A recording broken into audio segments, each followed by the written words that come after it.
Muchas veces me he preguntado por qué Diego Arreano ha sido llamado para ser el canciller del gobierno interino.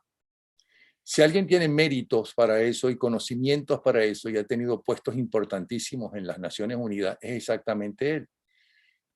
Y es lo primero que le voy a preguntar. Es que él no tiene grandes amigos ni pertenece a ninguno de las 4 tribus, pequeñas tribus en que se han convertido los partidos políticos en Venezuela, lamentablemente. Bienvenido, Diego Arreano.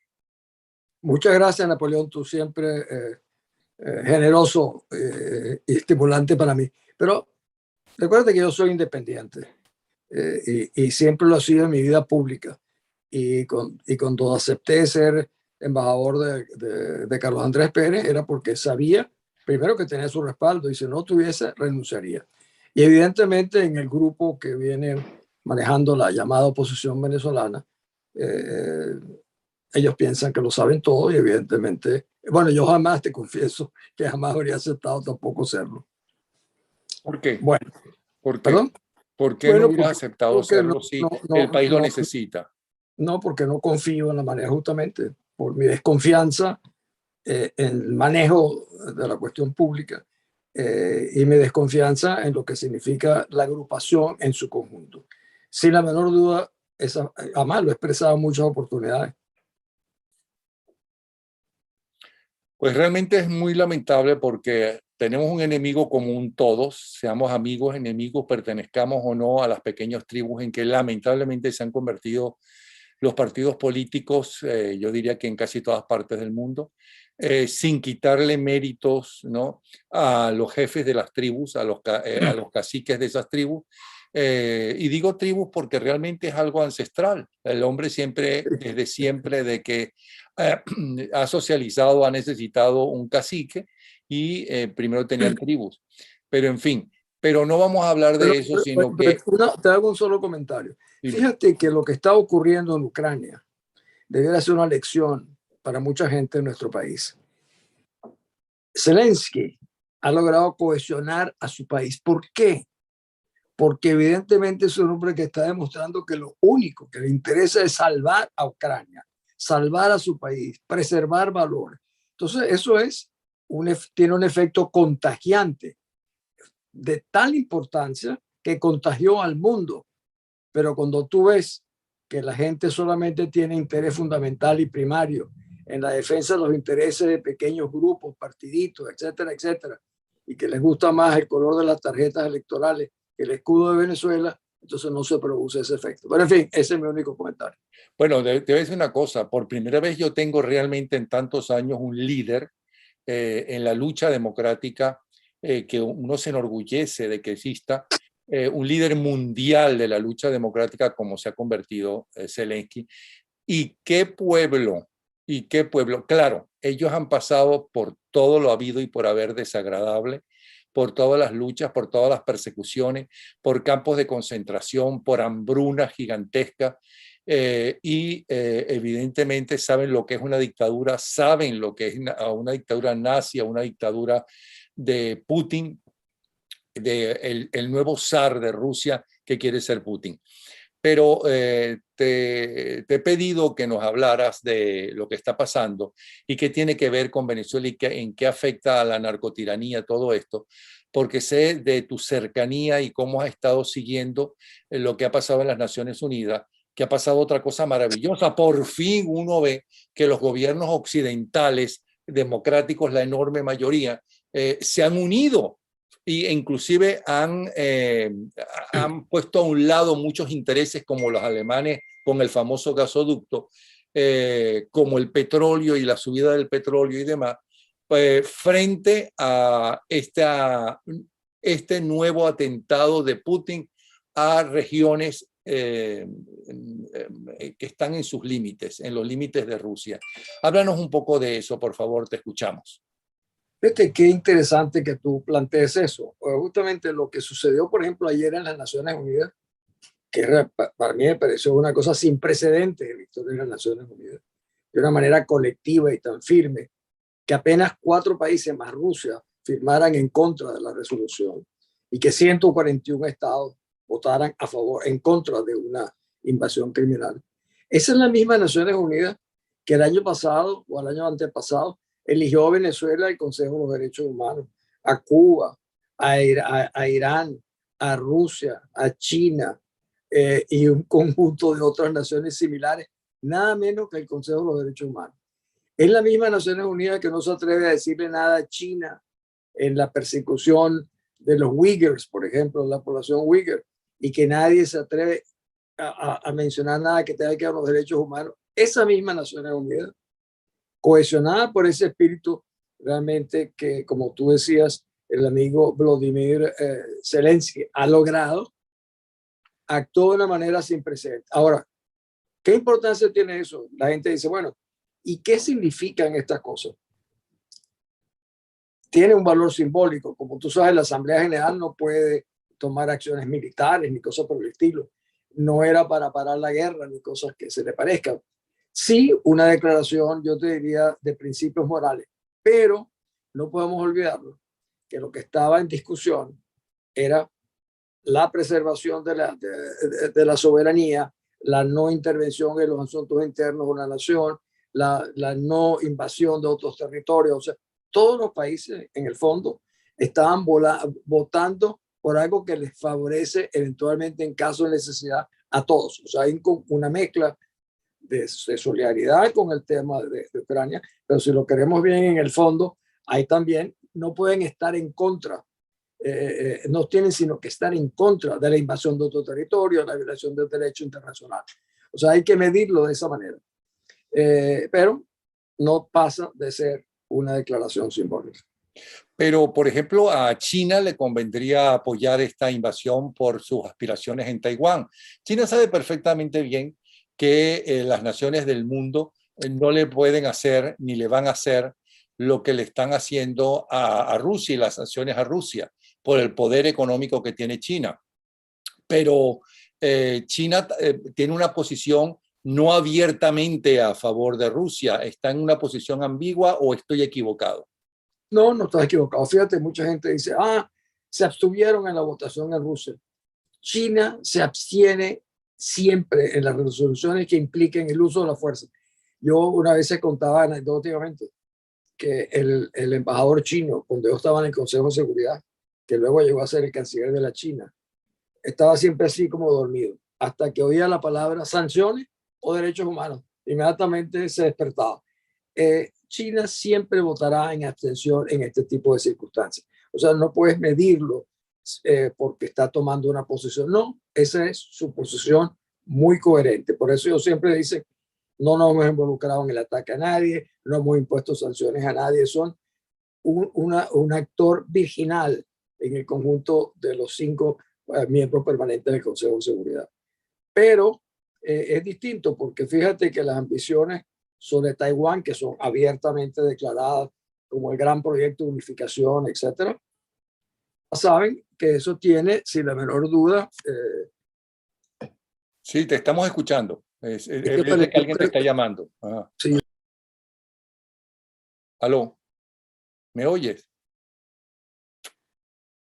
Vamos a esperar que vuelva a comunicarse Diego Arria. Como ustedes saben, Diego Arria trabajó en las Naciones Unidas de mucho tiempo, tuvo un papel fundamental en llegar a acuerdos con países divididos, y no solamente por la política y los intereses geográficos, sino lo más grave de todo y lo más difícil de llegar a acuerdos, que son los radicalismos religiosos. Y por eso es tan importante escuchar lo que nos puede decir Diego Arria. Por favor, ponte horizontal, pon el teléfono horizontal, Diego. Sí, otra vez se trancó por la cosa, esta llamada, que broma cuando lo llaman a uno y uno no quiere atender y hay gente que insiste. Bueno, se volvió a caer el audio y la imagen. Entonces le decía la importancia de escuchar lo que dice Diego Arria por la experiencia que tiene Diego Arria. Inclusive cuando se cumple una semana, este jueves, se han vuelto a reunir representantes de Rusia con representantes de Ucrania y aparentemente, según uno ha leído en la prensa, llegaron a un acuerdo de por lo menos por unas horas evitar la confrontación y las muertes de civiles. Pero vamos a ver qué nos dice Diego Arrio. Te escuchamos, Diego. Ahora sí creo que lo tengo correcto. Sí, perfecto. Fíjate, yo solamente te puedo hablar justamente por lo que yo he visto cuando estaba en el Consejo de Seguridad. Y justamente por eso es que me ha impresionado aún más, porque yo vi la indiferencia de las Naciones Unidas en el tema de los Balcanes, por ejemplo, que fue terrible. El comportamiento de la comunidad internacional fue, tú diría, casi de una naturaleza delictiva, mientras que tú ves hoy en día, ya no solo es una posición colectiva declarativa de una gran importancia. Pero yo me imagino, si yo estuviese con el presidente Zelensky en uno de los bunkers donde lo tienen, fuera de que lo anime el hecho de que el mundo lo apoya, él dijo hoy, el mundo llegó tarde y me han debido ayudar antes de que comenzara la guerra y no después que comenzara la guerra. Y eso es verdad, la comunidad internacional fue mareada durante mucho tiempo, Napoleón, por Putin. Putin ha jugado con el mundo durante mucho tiempo. Jugó con Ucrania, jugó con Georgia y ahora lo ha hecho con Ucrania, a pesar de que Crimea, con Crimea quisiste decir, ¿no? Sí, Georgia y Crimea. Bueno, primero fue Crimea, después fue Georgia, pero el hecho es que él ha estado permanentemente jugando, a pesar de que estaba rodeada y que Ucrania de 130.000 o 200.000 soldados rusos. Sin embargo, la comunidad internacional fue realmente, yo te diría, no fue indiferente porque estaba tomando acciones y preocupándose, pero no le dieron no le dieron unas muestras de que realmente iban a actuar. Por ejemplo, si las sanciones se aplican antes y no después, ¿quién sabe qué reacción hubiese tenido Rusia? Eso queda ahora en el terreno de la especulación, porque las sanciones económicas han sido especialmente fuertes, como tú has visto, que le han bloqueado las reservas internacionales, que son como 630 billones de dólares. Lo han sacado del sistema de información de SWIFT bancario. Están yendo contra los cleptócratas, los oligarcas rusos. Hoy le prohibieron hasta el sistema, a la línea aérea Aeroflot, estar en el sistema de reservaciones internacional. No pueden volar sobre el territorio de los Estados Unidos ni el territorio de Europa. El mundo se le hizo de repente muy pequeño en cosa de días. Y yo debo imaginarme que Putin jamás se imaginó que el mundo iba a actuar de esa manera, que Alemania fuese a parar el gasoducto, que Alemania fuera a enviar, a pesar de su constitución, armas a Ucrania. Y hoy Finlandia y Suecia. Finlandia y Suiza, y que Suiza, por primera en su historia, dejara de ser neutral, y que la Comunidad Europea, por primera, la Unión Europea, decidiera comprar armamento, lo cual es un acto realmente de agresión, para enviárselo a Ucrania. Porque en el fondo, a la guerra de Putin en Ucrania, el Occidente le ha impuesto una guerra financiera, económica, con el propósito de aniquilar la economía rusa. Pero fíjate, tú debes recordar que nuestro amigo Putin, antes de empezar la guerra, dijo, el que se entrometa en el desarrollo de lo que nosotros estamos haciendo para desnazificar y para desmilitarizar a Ucrania, tendrá gravísimas consecuencias como nunca han tenido en su historia. Yo me dije, caramba, si el mundo no reacciona ante esto, no habrá más un sistema de derecho internacional y las Naciones Unidas dejarán de existir. Pero fíjate que el mundo sí reaccionó. Esto de la Unión Europea, Alemania, los Estados Unidos, Suecia, Finlandia, la Gran Bretaña, Canadá, y de repente se creó una cadena que, por cierto, los americanos jugaron un papel muy importante en ayudar a estructurar una acción que me recuerda lo que hicieron cuando la primera guerra del Golfo, que lo hizo el presidente Bush 41, que armó una alianza como nunca había visto el mundo, en este caso para sacar a Saddam Hussein de Kuwait. En este caso ha sido para imponerle sanciones de una naturaleza muy seria, que incluso los rusos podrían decir que es un acto de una agresión de guerra, un acto de guerra, porque evidentemente bloquearle las reservas internacionales y casi sacarlo del sistema financiero internacional es un acto muy grave. Ahora bien, no nos engañemos, tanto Rusia como China son expansionistas, son imperialismos expansionistas. ¿Cuál es la diferencia entre la política de uno y la política de otro? Que uno siente que los chinos son como más tranquilos, más inteligentes, ¿cómo se llama? Y más temibles a la hora de la verdad frente al enemigo común de ellos dos, que es Occidente. Son 5.000 años. China fue en su momento la primera potencia del mundo. Ahora estaríamos viendo su renacimiento como segunda potencia. El manejo cuidadoso de las relaciones internacionales de China es casi impecable. Ellos hablan de un crecimiento, de la armonía. El concepto fundamental de ellos es la armonía. Y se comportan en general en ciertos aspectos afuera de esa manera. Pero ya hemos visto en el caso de los Uyghurs, por ejemplo, una cosa horrible, la violación de los derechos humanos. No se pueden comparar porque los chinos sí tienen un proyecto mundial en su cabeza. Putin, el único proyecto que tiene es permanecer en el poder.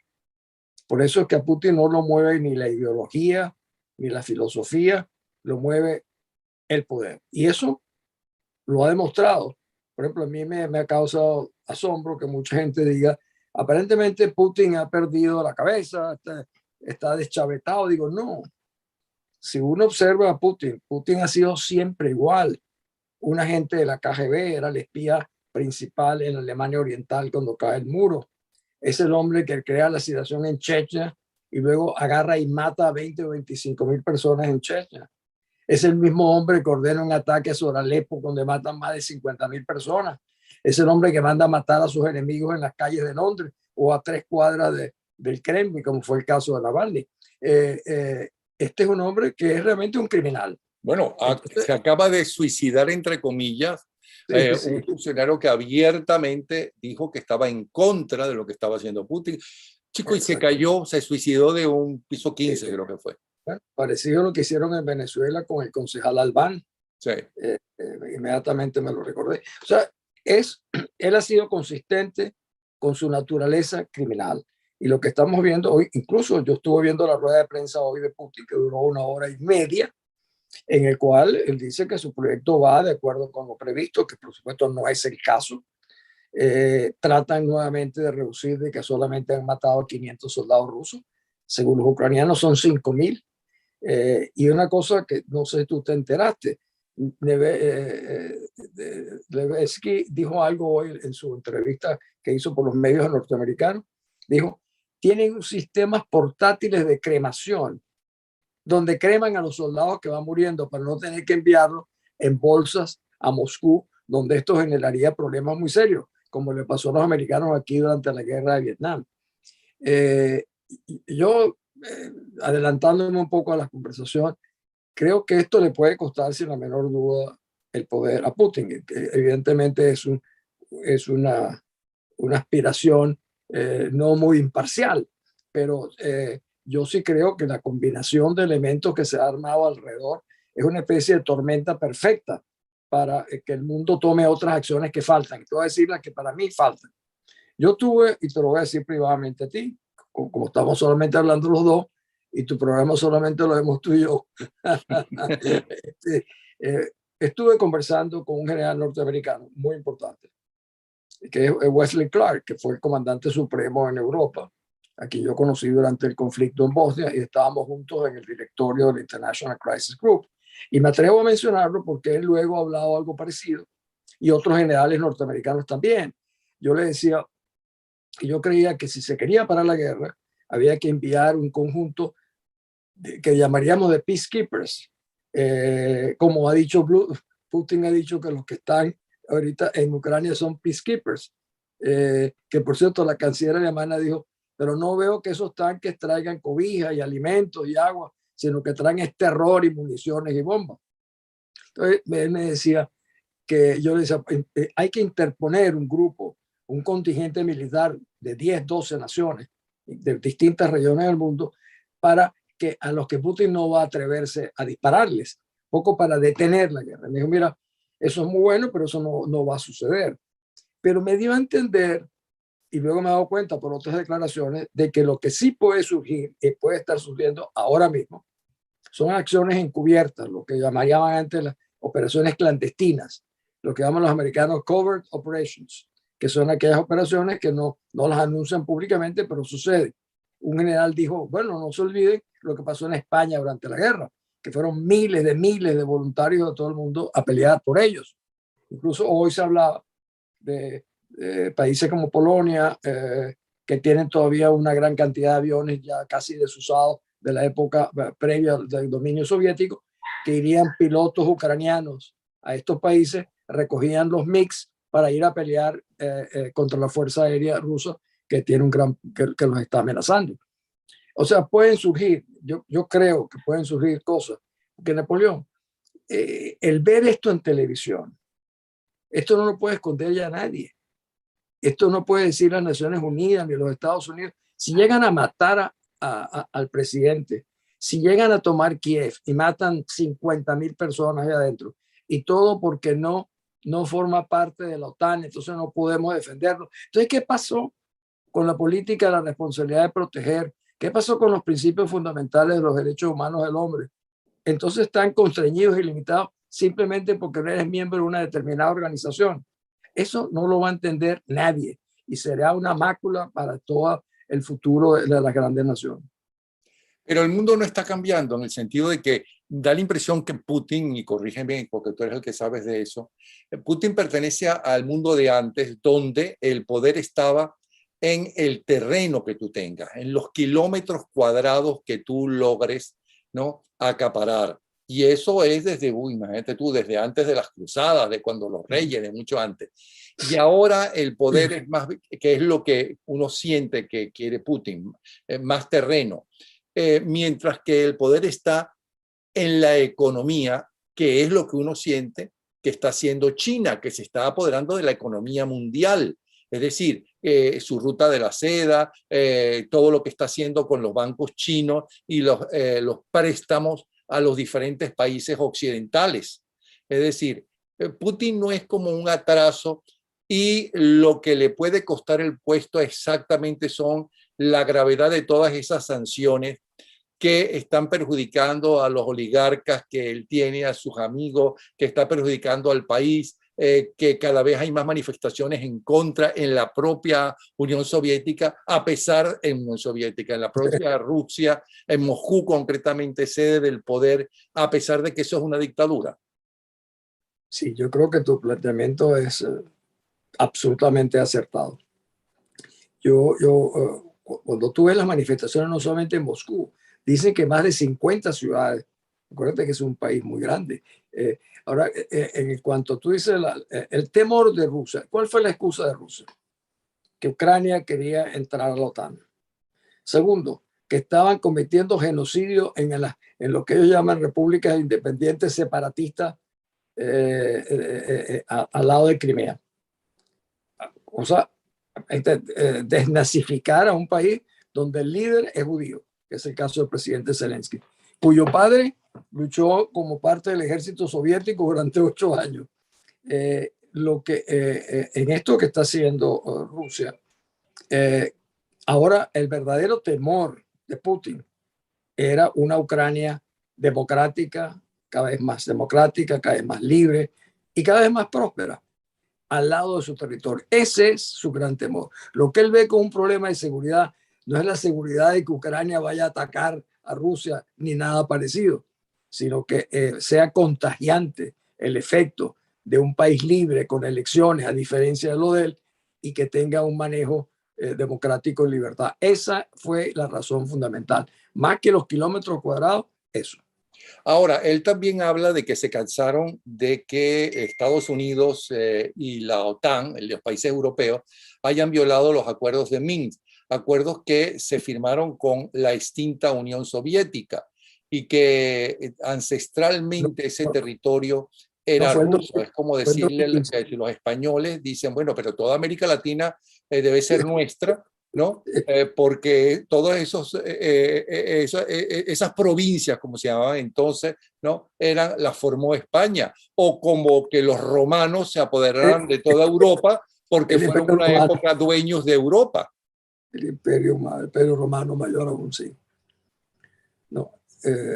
Y tu pregunta sobre eso es... Minsk. Ellos violaron Norteamérica, para empezar. Creo que el primero fue... Hubo 14 en 2014. Violaron los acuerdos de Minsk, o esos acuerdos desaparecen con la desaparición de la Unión Soviética. No, es que esto es el de Minsk en el 2014 y 2015. Hay Minsk 1 y Minsk 2, que justamente es el que viene cuando... Eso no fue cuando Gorbachev. No, es ahora, es con Putin. Pero los acuerdos de Gorbachev no era justamente que la OTAN no llegara a los países limítrofes de Estados de Rusia, y que eso lo violó la OTAN. Esos no eran los acuerdos de Minsk entonces.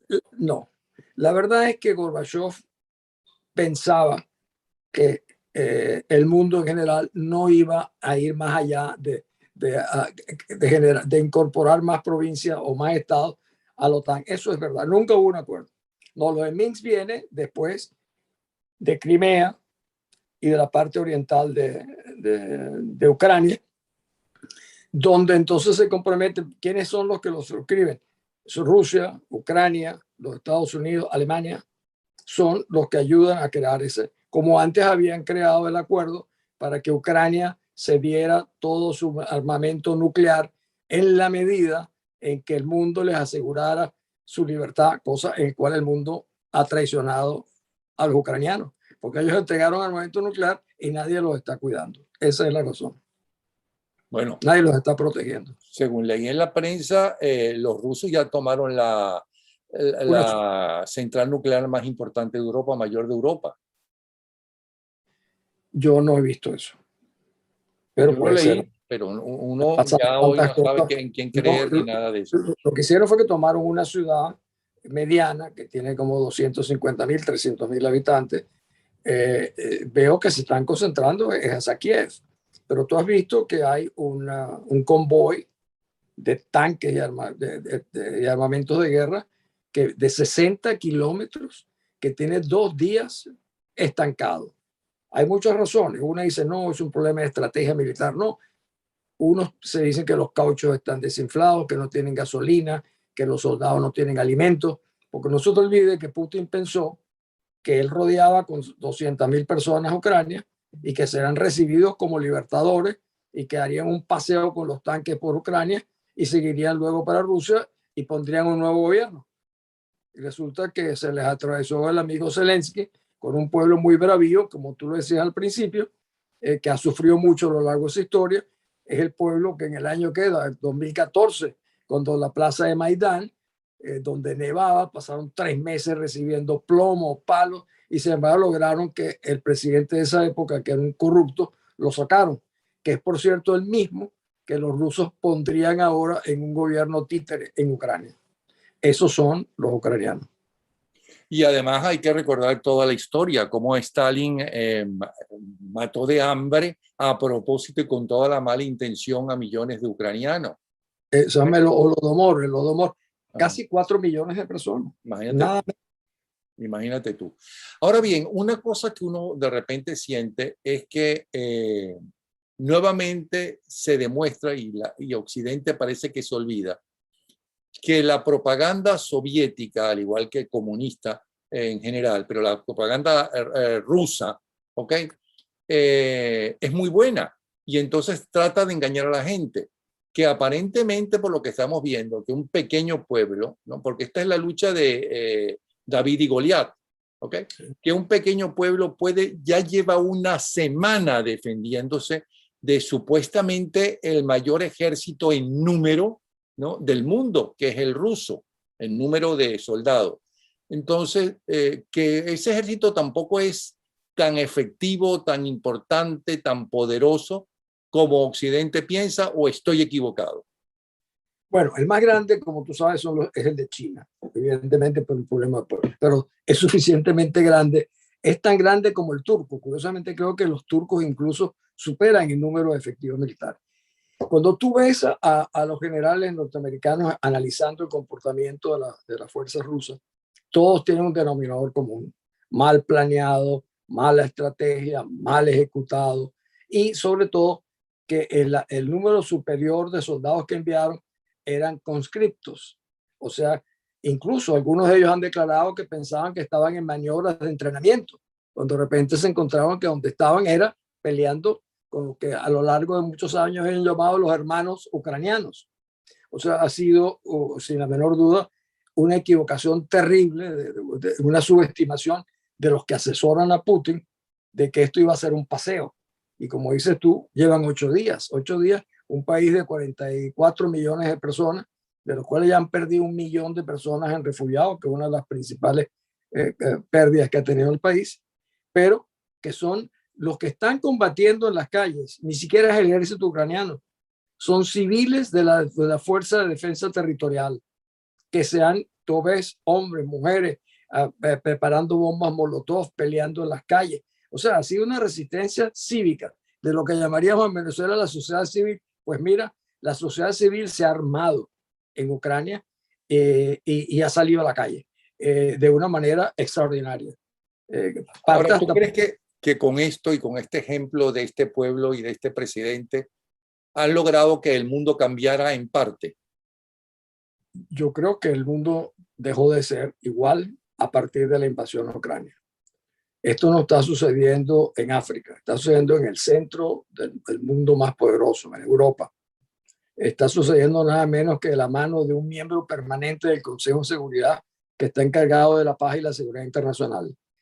En el momento en que Rusia presidía el Consejo de Seguridad, ese organismo cúpula de la política mundial, simultáneamente Putin iniciaba y declaraba la guerra. Tú puedes imaginarte mayor desprecio por el sistema político internacional que mientras tú estás asumiendo la presidencia de la cúpula política del mundo declares la guerra. Allí cambió el mundo. Y la votación que vimos ayer lo confirma.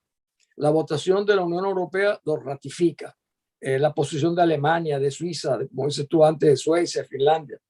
Hay un mundo ahora que será distinto, donde la competencia de poderes va a ser mucho más intensa, donde las Naciones Unidas tendrán que ser reestructuradas. Yo pienso, igual que el embajador de aquí de Ucrania, que conozco, que ha hecho un par de fórmulas largas en el Consejo de Seguridad, hay que proponer sacar a las Naciones Unidas de las Naciones Unidas, sacarlo del Consejo de Derechos Humanos y expulsarlo de las Naciones Unidas.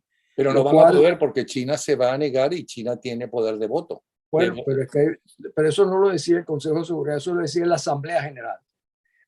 Por eso fue que hubo una Asamblea General. Los rusos trataron de impedir la Asamblea, pero hubo 11 votos que no se lo permitieron. Si esos 11 votos se utilizan ahora, puede haber una Asamblea General donde se pidan las credenciales rusas, que por cierto el embajador ucraniano lo mencionó en la primera noche. Le dijo, señor secretario general, muéstreme el documento del 19 de diciembre de 1991 donde reconocieron a la Federación Rusa como heredera de la Unión Soviética. Se hizo un silencio y él dijo, no lo podrá encontrar porque no existe. Y efectivamente, yo estaba con el secretario general, que era Pérez de Cuellar, el día que el presidente del Consejo, que se llamaba Vorontsov, que era el embajador soviético, vino y nos dijo, la Unión Soviética acaba de terminarse. Ahora se llama la Federación Rusa. Nos quedamos todos los que estábamos con Pérez de Cuellar. Eso fue el 25 de diciembre, el día de las Navidades, que estábamos negociando la fase final del proceso de paz en El Salvador.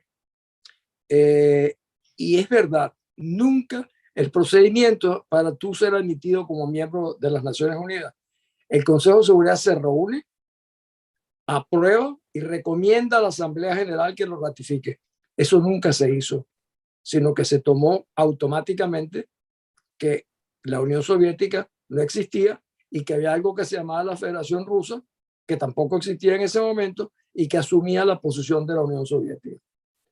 Si eso se revisara en una revisión de las credenciales, pudiera ser una de las razones para sacarlo. La otra, por supuesto, es el comportamiento de un país que ejerce el veto, que por cierto las Naciones Unidas en su carta dice que cuando un miembro del Consejo de Seguridad está involucrado en un conflicto, no puede participar en la votación. Aquí no solamente participaron en la votación, sino que trataron de conducir la negociación. O sea, hay cosas dando vueltas, Napoleón, hoy en día, que pueden cambiar muchísimo más de lo que uno se imagina la conformación del mundo que ya está saliendo. Bueno, y hay imágenes conmovedoras, porque la imagen, el video de cuando iba a hablar el representante ruso de las Naciones Unidas, cómo se quedó sola la sala de las Naciones Unidas, Lavrov, cómo la gente se fue, los representantes de todos los países quedaron los siwis de ellos, los 4 o 5 que tienen ellos dictadura, ¿no? Cómo la multitud se iba. La imagen de las enormes colas, no para recibir alimentos, sino para que le dieran las armas de ese pueblo, para defender a su tierra, para defender a su historia, para defender a sus orígenes, son conmovedores. Las imágenes de inclusive de niños ayudando a los padres en la lucha contra la invasión soviética rusa es impresionante. Pero pregunto, y antes de hablar de Venezuela, pregunto, ¿hay posibilidades ciertas de que eso le cueste el poder a Putin? Fíjate, esas imágenes que tú señalas que son poderosísimas, esos niños ayudando a poner el combustible a las botellas para bombas molotov, es algo increíble. Esa escena era el canciller ruso Lavrov, que se le hicieron en el Consejo de los Derechos Humanos. Se fueron 140 delegados, salieron de la sala. Y en otra conferencia, que era la de desarme, donde también iba a estar Lavrov, también se fueron. Es algo que nunca había sucedido, y menos a un país de la importancia. Ahora, ¿qué pasa, Napoleón? Que esas escenas que tú ves porque estás en los Estados Unidos. Esa no la ven en Venezuela en general porque no hay libertad de expresión, de comunicación. En Rusia igual. Ayer cerraron la última pequeña televisora independiente de Rusia, la cerraron. Entonces, en general, el público ruso no ve eso. Son solo los jóvenes los que están metidos en las redes sociales, que conocen mucho mejor lo que está pasando en el mundo que sus mayores, que están acostumbrados a una manera convencional. Hay jóvenes, y yo pregunté a una de mis hijas, y me dice que tiene como 7 años que nunca prende una televisión, porque todo lo ven por teléfonos. Entonces, una de las grandes limitaciones para llegar a lo que tú estás diciendo, de cómo socavar al señor Putin, es el cerramiento, el bloqueo a la información que viene de lo que está realmente aconteciendo en Ucrania. Cuando tú veas los edificios a los cuales le han disparado con misiles en llamas en distintas ciudades, en Kiev inclusive, ha hecho que el propio fiscal general de la Corte Penal Internacional, Karim Khan, se apresurara a comunicar al presidente del tribunal que estaba comenzando a investigar los posibles hechos de crímenes de guerra y crímenes contra la humanidad, porque es evidente que no hay una manera, hay una manera indiscriminada de atacar a la población, que es atacando a las residencias, a los hospitales, a las escuelas. Es realmente de una brutalidad tan abominable que ha empujado a este fiscal a declarar de esa manera. Por cierto, 39 países que son parte de la Corte se han dirigido apoyando que se investigue. Claro, pero yo hablo de la caída de Putin no por esas razones, a pesar de que gracias a algo tan revolucionario como es la Internet, ¿ok? Puede informar especialmente a los jóvenes, que son los que los manejan fundamentalmente, sino el vacío, la crisis económica que está planteada. Ya hay empresas como la del gasoducto que iba a llegar hasta Alemania, o que ya llegó porque este año se iba a inaugurar ese gasoducto, que ya quebró, que se declaró en quiebra y que votó a todos sus empleados. Hay otro banco que ya cerró. Es decir, esa gente y la persecución justamente que hay a los bolichicos, como llamamos nosotros, a los que han hecho negocios con Putin, que están siendo perjudicados, eso no va en contra del poder de Putin, eso no lo puede terminar a él de hundir. Bueno, justamente las sanciones que están imponiendo los norteamericanos es para eso, Hoy publicaron una lista de los Estados Unidos de 50 cleptócratas, que son los famosos oligarcas bolichicos, como tú muy bien lo señalas. Pues estos bolichicos, a uno de ellos le quitaron un yate de 600 millones de dólares que estaba en Alemania y un avión que es más grande que el de Putin, que vale 400 millones. A ese señor le quitaron 1.000 millones de dólares en una mañana. ¿Quién se lo quitó? Alemania. Algo realmente increíble. Entonces, estos se comenzarán a ver la cara. Por ejemplo, los fondos que tienen en distintos lugares del mundo se los están congelando a todos.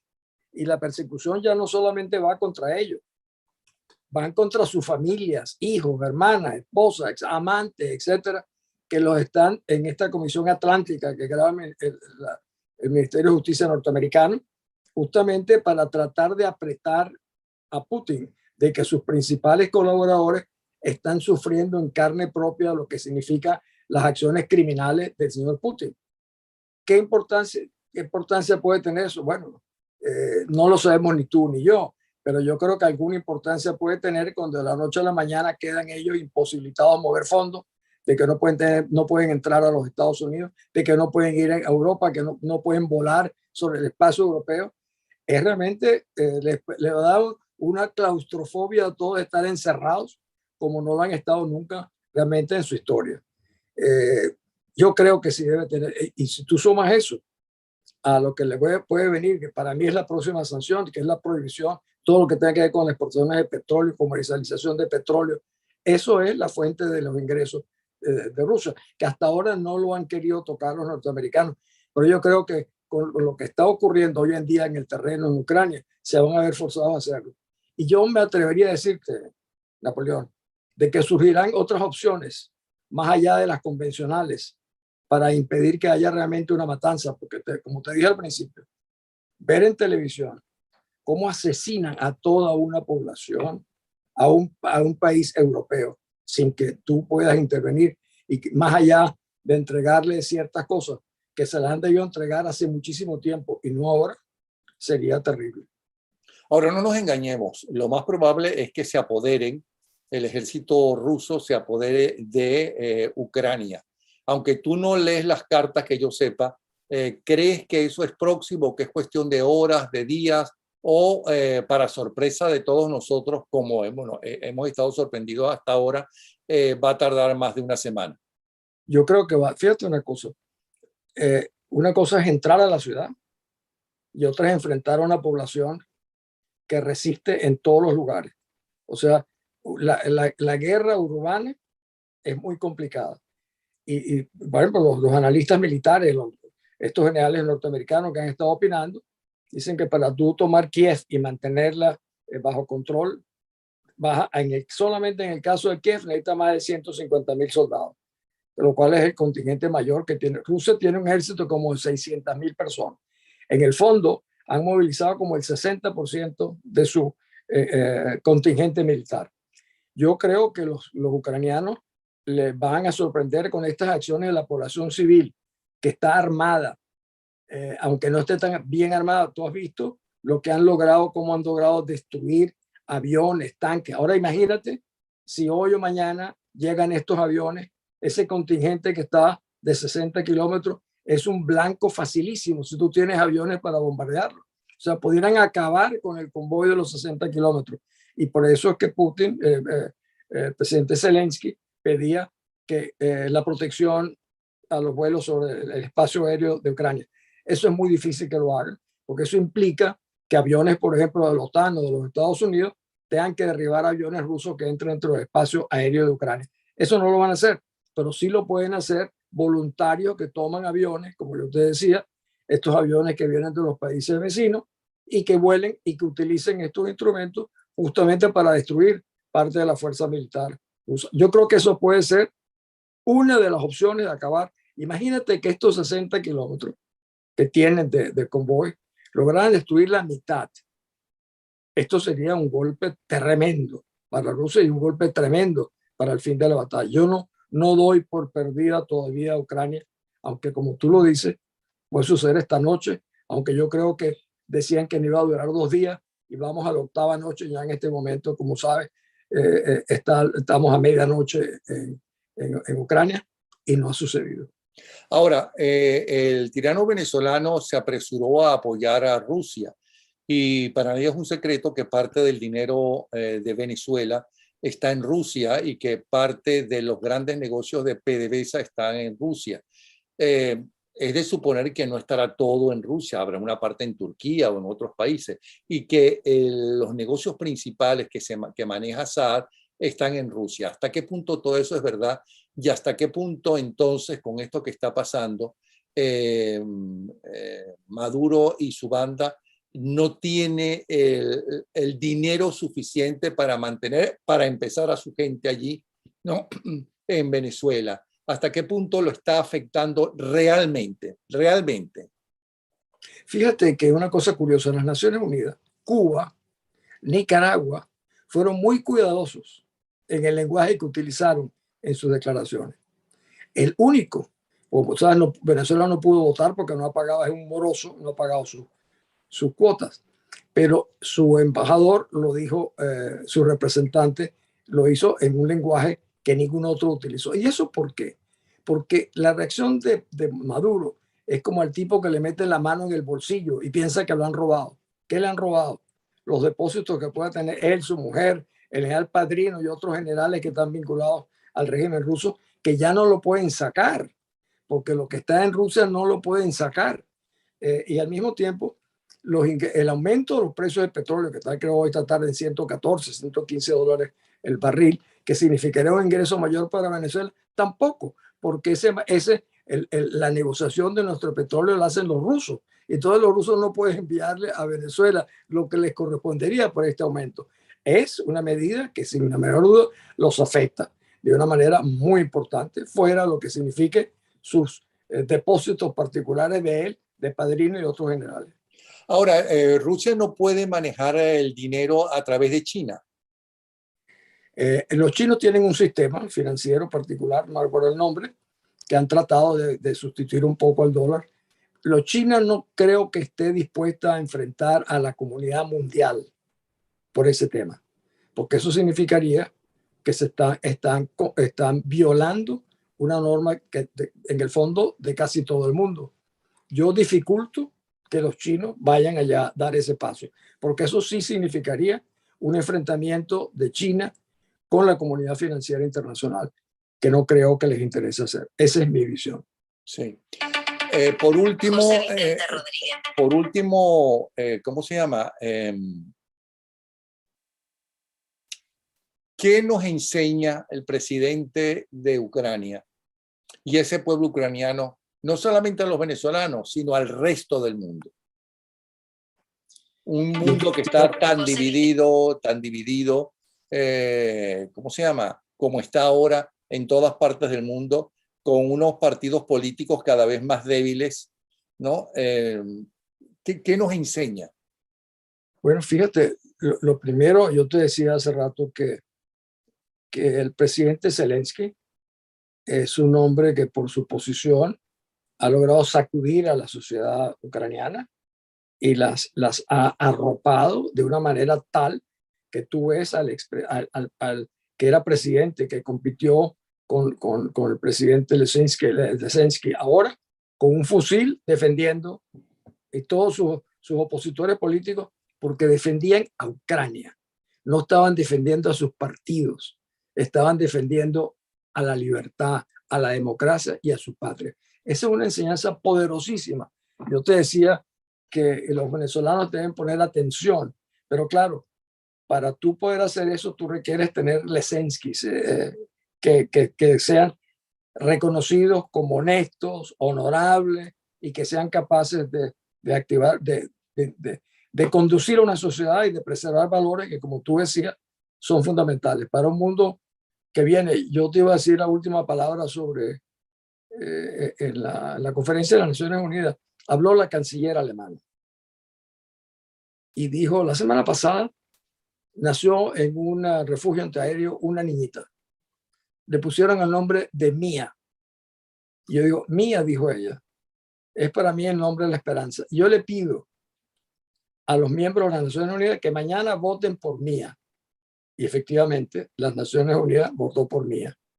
Y embajador de Dinamarca, en nombre de los países noruegos, dijo, dijo, las Naciones Unidas tienen una manera de referirse en los conflictos a las partes, que yo siempre he considerado amoral, porque es darle la misma equivalencia al atacante y a la víctima. Dijo, a los que dicen eso, dijo el embajador, yo les digo, si Rusia cesa el fuego, se acaba la guerra. Pero si Ucrania deja de resistir, no sobrevivirá Ucrania. Bueno, gracias Diego por esta conversación. Gracias por todo lo que has hecho. Esperemos que no solamente te llamen, sino que te convenzan, porque necesitamos un canciller y no tenemos ni siquiera canciller, ¿ok? Pero necesitamos un canciller de altura, un canciller que conozca el mundo, que haya discutido y haya estado en posiciones importantísimas, inclusive que llevan tu apellido en las Naciones Unidas. De verdad esa es la razón por la cual nunca me llamarán. Bueno, ojalá te equivoques, ¿ok? Un abrazo. Porque el país te necesita, ¿ok? Claro. El país. Gracias, ¿sí? Un abrazo. Un abrazo fuerte. Hasta luego.